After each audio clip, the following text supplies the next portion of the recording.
In India, massage therapy is emerging as an unexpected career path, and the blind are leading the way. Once limited to handicrafts or basic vocational work, visually impaired individuals are now training at centers like NAB India and the Blind Welfare Association. Here, they learn massage therapy along with vital life skills, navigating the city, using technology, and gaining the confidence to live and work independently. At the Blind Relief Association and National Association for the Blind, training for visually impaired therapists run full time for 6 months. By the time they start practicing, their skill already earns them 1000 rupees for every 90-minute massage session. The amount covers travel and meals, yes, but more importantly, it shows what their work is worth. Once certified, the BRA and NAB team go a step further. They hold mock interviews, organize transport trials, and introduce them to hotels, spas, and clinics. Over 85% of graduates find employment within weeks, not as beneficiaries but as skilled professionals earning their way with dignity. धीरे धीरे 2023 के बाद हमने बहुत सारी trainings लेकर आए blind women के लिए, क्योंकि ब्लाइंड वुमेन का जो स्टेटस था इंडिया में वो बहुत अच्छा नहीं था और उन्हें बहुत ज़रूरत थी इस तरह के स्किलिंग सेंटर की जहाँ रेजिडेंशियल फैसिलिटी भी हो। तो मसाज या स्पा की जो ट्रेनिंग है ये हमने ऑलमोस्ट 2005 या 6 से शुरू कर दी थी, बिकॉज़ बहुत सारी कंट्रीज़ में ऑलरेडी ब्लाइंड लोग मसाज सीखते हैं और देते हैं कस्टमर्स को। चाहे आप China, Japan, Malaysia, Nepal, Sri Lanka, Asia में बहुत है, सिंगापुर, थाईलैंड। तो मैंने वहाँ सब जगह देखा भी हुआ था और रिलैक्सेशन मसाजेस तो ब्लाइंड लोग यहाँ भी सीख ही रहे थे इंडिया में थोड़ा, लेकिन उतने अच्छे से उनको बिजनेस मिलने में मुश्किल होती है। उनको एम्प्लॉयमेंट्स आसानी से नहीं मिलती हैं मसाज सेंटर्स में, और लड़कियों को होम विजिट्स पे भेजने में हमें थोड़ा सा सिक्योरिटी का इशू लगता है। तो नोन लोगों के यहाँ फिर भी आप कर सकते हैं, लेकिन अदरवाइज ब्लाइंड बॉयज़ जो हैं वो मसाज के लिए होम सर्विसेज में ज़रूर जाते हैं। गुजरात में बहुत है ये, जो BPA है वो बहुत ट्रेनिंग देता है और फिजियोथेरेपिस्ट भी काम करते हैं, थेरेपिस्ट्स भी काम करते हैं। तो हमारे यहाँ धीरे धीरे हमने जापान से भी एक ट्रेनिंग लेकर आए पेन रिलीफ मैनेजमेंट की, जिसको जापान में अम्मा मसाज कहते हैं। और जापान में तो ईयर मार्क्ड है ब्लाइंड के लिए ये ट्रेनिंग, क्योंकि वो बहुत अच्छे से अपने हाथों की सेंसेशन से महसूस करके आपकी नर्व ब्लॉकेजेस ढूंढ लेते हैं और फिर बहुत अच्छे से प्रेशर देकर नर्व्स की ओपनिंग करते हैं धीरे धीरे। तो बॉडी में जितनी भी प्रॉब्लम्स हैं वो ज़्यादातर नर्व ब्लॉकेज से लिंक्ड हैं। तो मैंने ये जापान में ही सबसे पहले 2010-11 से मैंने जाना शुरू किया, जब उन्होंने हमें इनवाइट किया एक ब्लाइंड स्कूल ने कि वहाँ आके हम उनकी ट्रेनिंग्स देखें।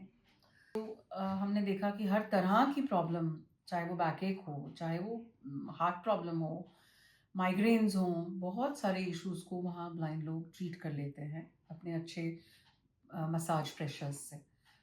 तो हमने उसको भी इनकलकेट किया यहाँ पे ट्रेनिंग में। धीरे धीरे वहाँ से जापानीज़ लोग आए, यहाँ ट्रेनिंग्स लिया उन्होंने। अम, देहरादून NIVH में, अहमदाबाद में हम ये ट्रेनिंग्स लेकर आए और दिल्ली में भी उसको थोड़ा इनकलकेट किया। In cities like Delhi, Pune, Bangalore, Chennai, Hyderabad, and Chandigarh, blind therapists are now providing professional massages in corporate offices, wellness hubs, bazaars, and spas.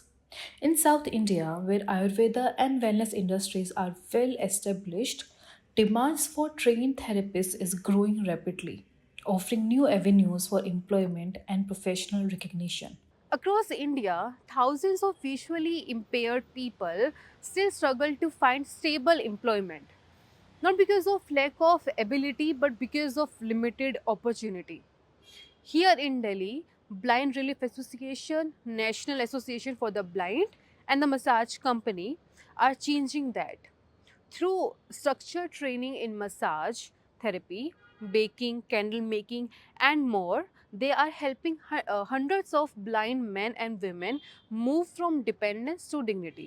Embassies हैं, अमेरिकन स्कूल जो अमेरिकन एम्बेसी है, तो उनका school है, उसमें जाते हैं ज़्यादातर वो बच्चे। वो उनका साल में 2 बार विजिट होता ही होता है। और तो ये मसाज का ही चलता है उनका। उनका जो 6 मंथ के बाद, जैसे छुट्टी के पहले वो एक प्रोग्राम होता है, उसमें हमारे बच्चों को वो हायर करते हैं। इसके अलावा आर्मी गोल्ड फोर्स धौला कुआं में जो लेडीज सेक्शन है, उनका भी साल में 1 बार इवेंट होता है, तो बच्चे जाते हैं। इसके अलावा तो ये बगल में होटल ओबराय है, यहाँ पे वो अपने स्टाफ के लिए फैसिलिटेट करते हैं मसाज। 3 महीने में 4 महीने में 1 बार बच्चे हमारे जाते हैं। 2 बच्चों का ग्रुप जाता है, 2 दिन का होता है उनका इवेंट। ऐसे बहुत सारे इवेंट हैं। मतलब अब ऐसे मतलब कहें तो आपको हर महीने एक न एक इवेंट कुछ ना कुछ मिल जाता है बच्चों को, जो बाहर जाने का होता है। मतलब ऐसा कोई फुल टाइम जॉब अपॉर्चुनिटीज नहीं रहती? फुल टाइम जॉब अपॉर्चुनिटीज़ कहीं भी नहीं हो सकती इन कामों में। ये सेवा क्षेत्र है। सर्विस इंडस्ट्री में आपको जगह जगह जा कर के सर्विस देनी पड़ती है अपनी। या तो आप खुद का अपना सेटअप खोल लें, तो उसमें भी सारे बच्चों को नहीं लगा सकते हम। तो उसके लिए साकेत सिलेक्ट सिटी मॉल में हमने लगा रखे हैं बच्चे। 12 से 15 बच्चे हैं जो दिल्ली मेट्रो और साकेत मॉल दोनों में काम करते हैं। कुछ दिन साकेत मॉल में, कुछ दिन दिल्ली मेट्रो में। इसके अलावा एक महागुन मॉल है गाज़ियाबाद में, वहाँ पे भी हमारे बच्चे जा रहे हैं, काम कर रहे हैं। इसके अलावा एक बताया था मैंने, द मालिश कंपनी है, उसमें वो सानशी जो हैं कोई, सानशी मैडम के साथ में भी बच्चे काम कर रहे हैं, 2-3 बच्चे मिल कर के। तो कई जगहों पे हैं एसोसिएटेड बच्चे काम कर रहे हैं। यदि इन बच्चों को रेगुलर 1200 रुपये का काम मिले तब तो कम नहीं है। हाँ, पर यदि 2 दिन मिल रहा है, 6 दिन आराम कर रहे हैं, तब तो फिर वही। और हर कोई मतलब मिडिल क्लास पर्सन जो मसाज करा रहे हैं, वो हर कोई एक बार में 1200 रुपये नहीं पे कर सकते। तो ये भी एक है। तो हमें ये मैक्सिमम चार्ज है, इससे कम में ही करते हैं। 100 रुपये कम ही कर लेते हैं बच्चे हमारे, बल्कि इसमें भी ये है कि इनको काम मिले रेगुलर। लेकिन हाँ, इनकी एक्सपर्टीज़ को लेकर किसी को कोई समस्या नहीं है। हर कोई मानता है कि ये बेहतर मसाज करते हैं। अभी जो आए थे वो यहाँ पे मसाज करवा रहे थे सर, उन्होंने भी कहा कि बहुत आराम हुआ है, पिछले 10 दिन से आ रहे हैं। For many students, the impact is immediate and transformative. Young therapists travel alone for the first time, earn their own income, and experience milestones they once thought impossible, like boarding an aeroplane, staying in a new city, or simply navigating a metro station. तो 2 तरह की हमारे यहाँ therapy होती है। एक dry massage जिसे कहा जाता है जैपनीज़ मसाज, और दूसरी होती है ऑयल मसाज जिसे हम कहते हैं स्वीडिश मसाज। अब जो जैपनीज़ थाई मसाज है वो मोस्टली लोगों को यहाँ पसंद आती है, क्योंकि जितना भी स्ट्रेस होता है बॉडी में उसको रिलीज़ किया जाता है। और ये जो बच्चे हैं, ये जब आते हैं तो इनको मैं ट्रेन करती हूँ यहाँ पे, और काफ़ी स्मार्ट बच्चे हैं और अच्छी तरह करते हैं। और हमारी पूरी कोशिश होती है कि हम 6 महीने के कोर्स के बाद इनको कहीं जॉब्स में लगा दें, क्योंकि इनके पेरेंट्स भी यही चाहते हैं कि ये अपनी लाइफ में एडजस्ट हो जाएं, घर आके ना बैठे ये लोग। मैम, जब मैं शुरू में यहाँ पे आई थी तो मेरा बस एक प्रेशर नहीं मतलब बढ़ता था, तो धीरे धीरे प्रैक्टिस करके फिर मेरा प्रेशर सही हो गया। अब मैं कर लेती हूँ, क्लाइंट्स भी हैंडल कर लेती हूँ मैं। आप क्या बाहर जाती हैं वहाँ पे, या फिर यहीं पर क्लाइंट्स आते हैं यूजुअली? वैसे तो यहाँ पे भी आते हैं, और जैसे स्टॉल पे हमें कई बार लेके जाते तो मैं वहाँ पे भी जाती हूँ। मेरा नाम आदिया शर्मा है और मैं बेसिकली चंडीगढ़ से हूँ, और मेरे को यहाँ पे आए हुए 1 साल हो गए हैं। और तो आपने भी मसाज का कोर्स आपने हाँ लिया जी। है, ट्रेनिंग लिया? मेरे को वैसे मतलब मेरे को वैसे वो नहीं था कि मैं मतलब कर पाऊँगी कि नहीं। मेरे को ये था कि मैं नहीं कर पाऊँगी।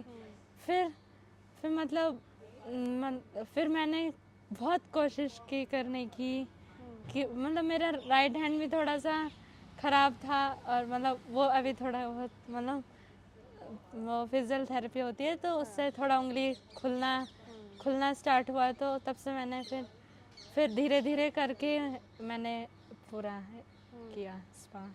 Their story shows that when society chooses inclusion, everyone moves forward. From small training rooms to corporate offices, hotels, wellness hubs, and emerging cities, each step challenges the old assumption that disability determines destiny.